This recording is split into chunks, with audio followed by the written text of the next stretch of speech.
Hello, and welcome to the Love of Fishing podcast. I'm your host, Lyle Gator, and today we have a fun episode for you. Today I'm wrapping up 2024 and looking ahead to 2025. Thank you for joining us here on the podcast. I know we've been a little bit spotty putting them out. It's been a very busy year. I'm hoping this winter to crank out some more content. Thank you to those who've subscribed to the channel, whether it be through Spotify or on YouTube. We are on both platforms. So taking a look at 2024, some observations from the water, just talking about the year. Man, what a great year. What a great year it was on the water. If you didn't have much time out there, you kind of missed out. You got to do better. Maybe that could be your New Year's resolution for 2025. Get out fishing more. I encourage it. I highly, highly encourage it. So I just wanted to take the opportunity to wrap up this year, talk about a few things that I was up to that I noticed on the water, and also kind of project into 2025 and see maybe some predictions, some things that I'm looking forward to working on and having on the burner. It's going to be a great episode. Stick around, and thank you again for tuning in. I started last year I say that, this year. This gets confusing depending on when you're listening. In 2024, I started my fishing journey in Florida. Those of you who follow along know I do go down to the Panama City area for a couple weeks every winter. It's a great trip that I do, very, very low cost. Simple truck, sleeping in the truck in the back, bring a kayak down, and just really live that fish bum life, man. It's my favorite 2 weeks out of the year because I just wake up with the sun, I fish, I eat, and when the sun goes down, I go to bed. It's so cool. So much fun. I did a little bit of an expansion last year. I went down and fished for a week in Panama City. Fished a redfish tournament, which you'll have to check out some of the content on the channel. Ended up getting second place out of 48 kayak teams. Never fished redfish there before. Got second place. It was wild. Absolutely wild. Great experience. Learned so much. So I went down to PCB. I fished there for a week. And then I went down to South Florida because I've always wanted to go and try and catch those escapee fish like the Mayan cichlids, the tiger Oscars, the peacock bass. And I had the time and I thought, why not? So I booked a bunch of different campsites. I went down, and what I learned was it's still winter there. Even though it's 80 degrees, those fish love hot water, and I did not find any of the fish that I wanted. Also, it's extremely hard to find places to fish in South Florida, and I say South Florida like Marco Island, Naples, sort of in the Everglades area. It's just so busy. It's like 4-lane highway, California, LA type streets. And man, I got all discombobulated down there. It was just crazy. I met a couple really, really cool people in a small place called Bukilia, which is near Pine Island in the Estero area. And met some great people down there. Colin. I hope I can fish with Colin again. Man, that's a cool fishy dude. Enjoyed spending a couple days with Colin on the pier. We caught some sheep's head. Got some great intel from some locals there that I actually met in Panama City. It was pretty cool. We were just talking about Florida, and these guys were from that area. They traveled to Panama City to fish the redfish tournament, and I was like, hey, I'm going to your home waters. It didn't end up that we could link up, but he gave me a couple spots, and we fished. I fished for snook at night around some docks with lights. They had lights on them, and I actually caught a couple really nice snook. So that was the first snook I'd ever caught. So that was really, really cool. That was probably the highlight of my fishing in South Florida. Really wicked experience. The bugs are brutal. Oh, man. The bugs were brutal.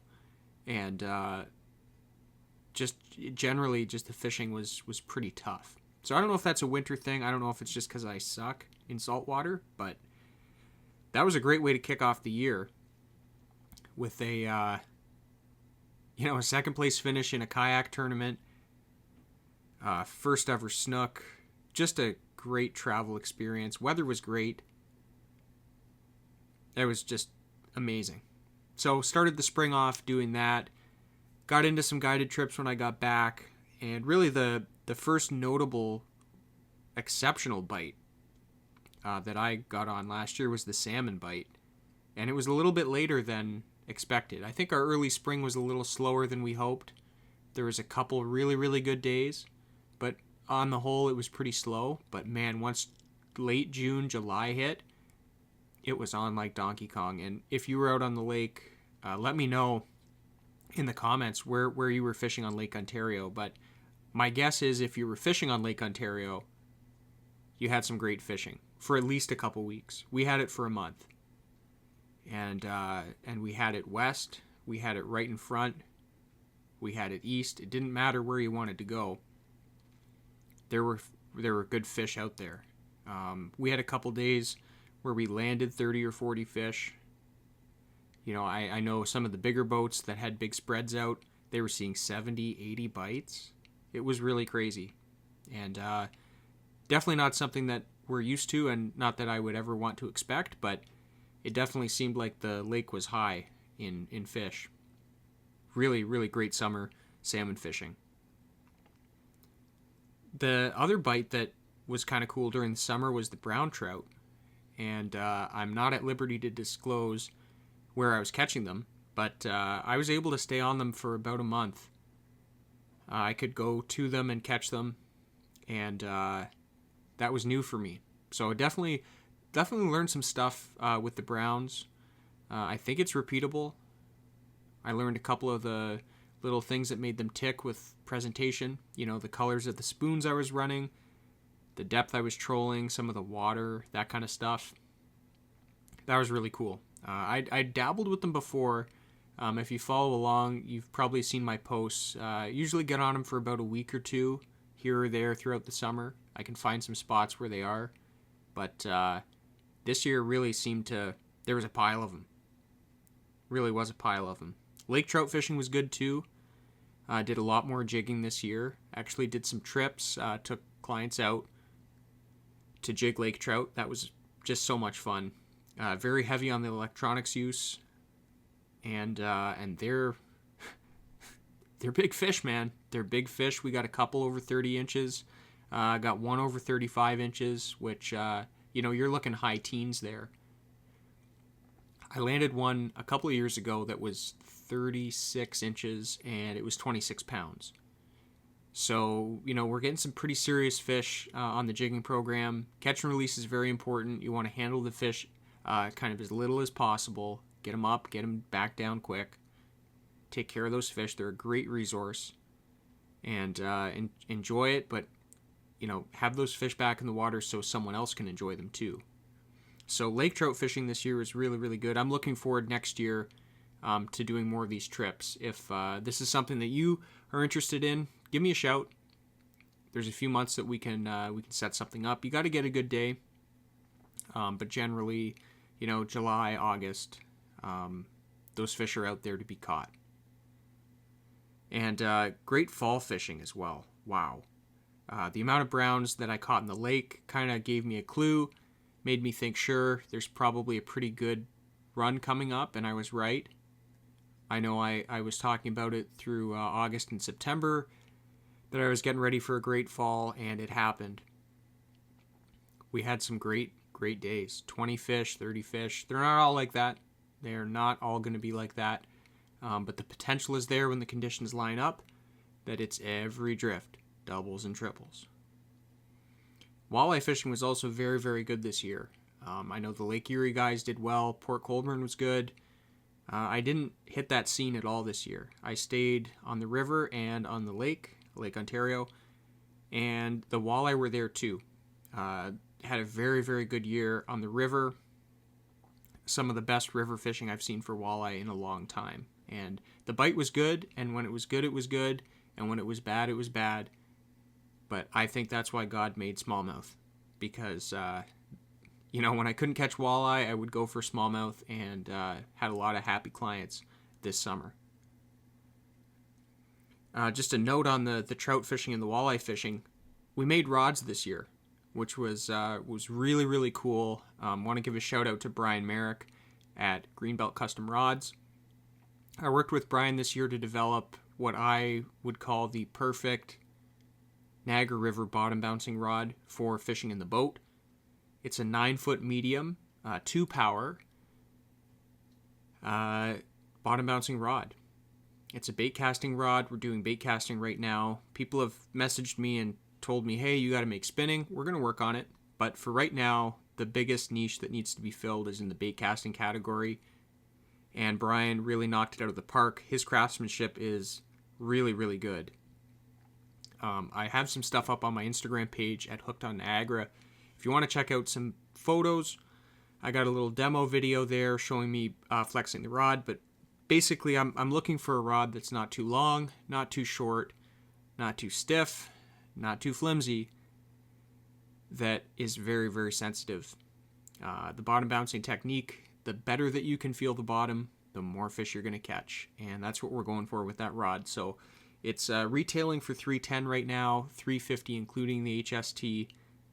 And I've been very happy. I fished it with my clients all fall. Actually, all summer and all fall. We used it for walleye bottom bouncing. And it's a fantastic rod. Very, very sensitive. Does everything that I want it to. So that was exciting this year, having that in the works, kind of developing that with Brian. And we're hoping to do more of that this year.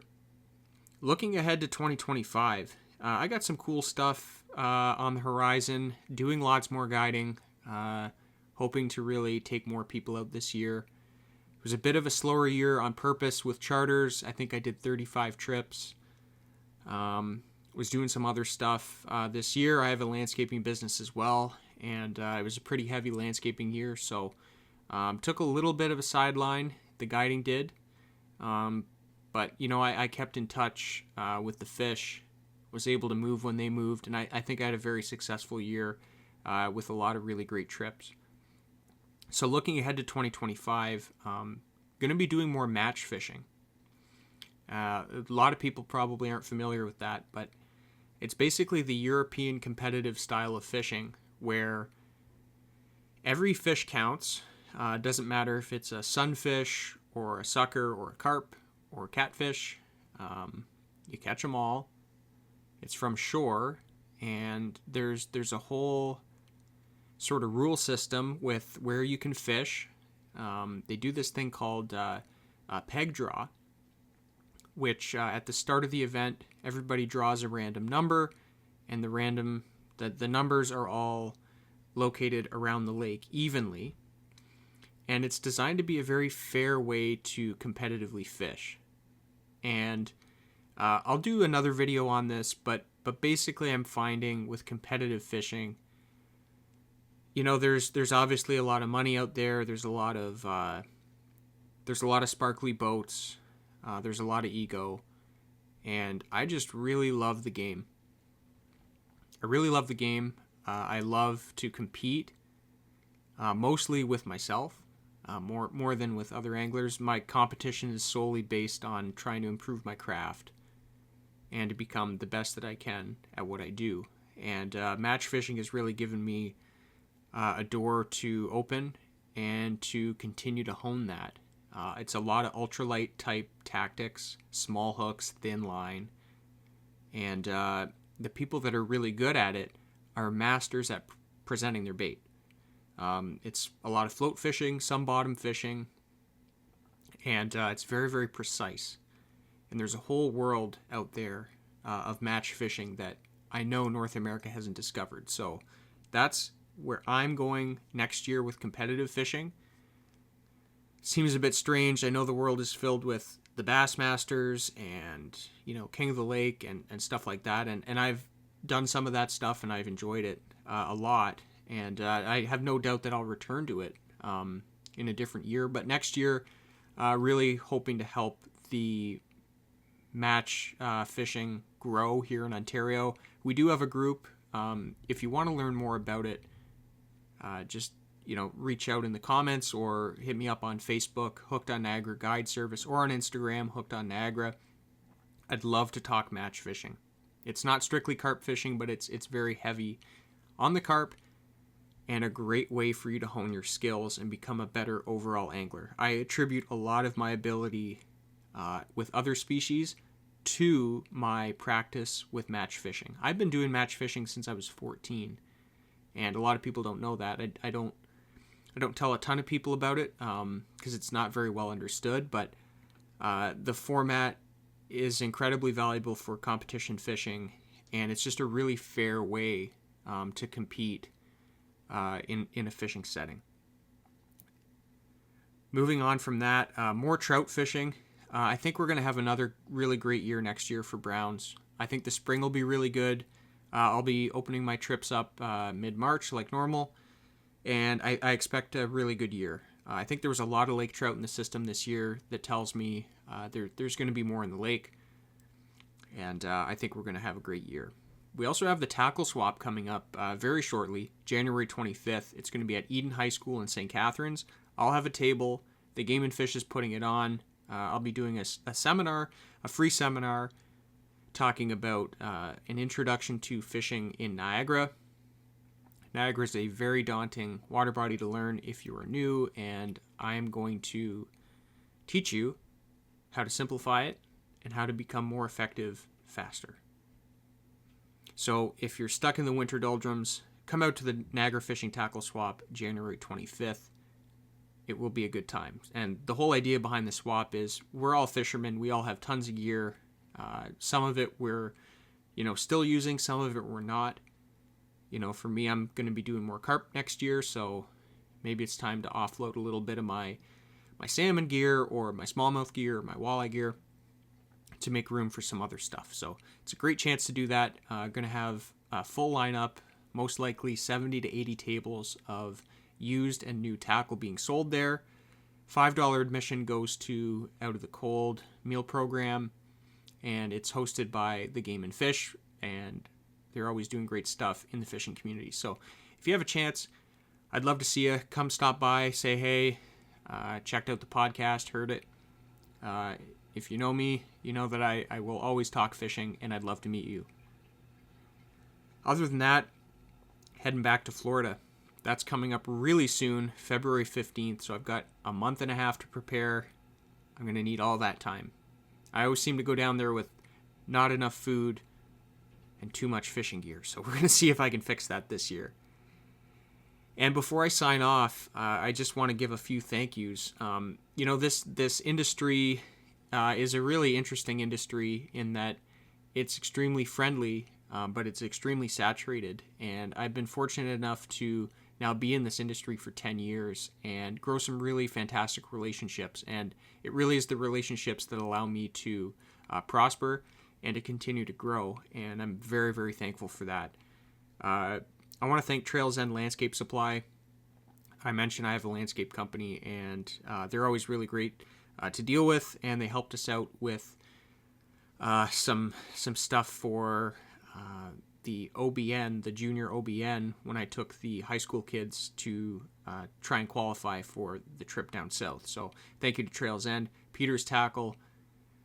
Oh man, Angela and her staff there are just so great to deal with. If you're not from the area and you have a chance to swing by the store, I definitely recommend it. They have everything that you need, no matter what the species is. Salmon, trout, bass, carp, up north fishing, walleye, pike, live bait. They do have it all. Freedom Tackle and American Bait Works. Great lineup. Really enjoy being able to fish with their stuff, whether it's the set the hook stuff for smallmouth. Used a lot of their drop shot baits. Halo rods, part of the American Bait Works lineup. Great rods. All my largemouth stuff is Halo rods. And then the Freedom lineup, it's a little bit different stuff that really well designed. So big fan of that stuff. Thank you for your support. Edible Options, keeping us fed at tournaments. Thank you, Jen. Raven and Monster Carp Tackle. Again, more on the coarse fishing side of things, but also the trout. I use Camasan hooks almost exclusively for both my carp fishing and my trout fishing. And Monster Carp Tackle for their support during the multi-species challenge. They donated some great prizes that we were able to give away in the carp category, so thank you very much. That's Jeff and Dave there. And Lucky Strike Baitworks, thank you very much for your support of the multi-species challenge. They donated a $250 gift certificate to the overall winner of the challenge, which was Dennis Crees of Fishing Niagara. Congrats, Dennis, on that one. Great to have your support this year. They make some fantastic landing nets and fishing tackle of all kinds. They have some spoons, some musky baits. They have a whole lineup, and I love using their nets. I have one of their long-handled ones for my boat, which can fit 2 really nice-sized trout in it at the same time. So great product there. Very durable, Canadian-made. And lastly, but certainly not least, I'd like to thank you for listening to the Love of Fishing podcast, booking trips, and checking out my podcasts and videos. Guys, I really do appreciate it. It's a dream come true to be able to do what I do on the water. It is not easy work. I had a lot of breakdowns this year. Lost a trailer wheel. I had so many setbacks, but I really love this game, and I love being able to bring fishing to more people, helping them learn and explore what I think is the greatest sport in the history of the world. So thank you again for tuning into the Love of Fishing podcast. I'm your host, Lyle Gator, and don't forget to get outside and go fishing. Peace.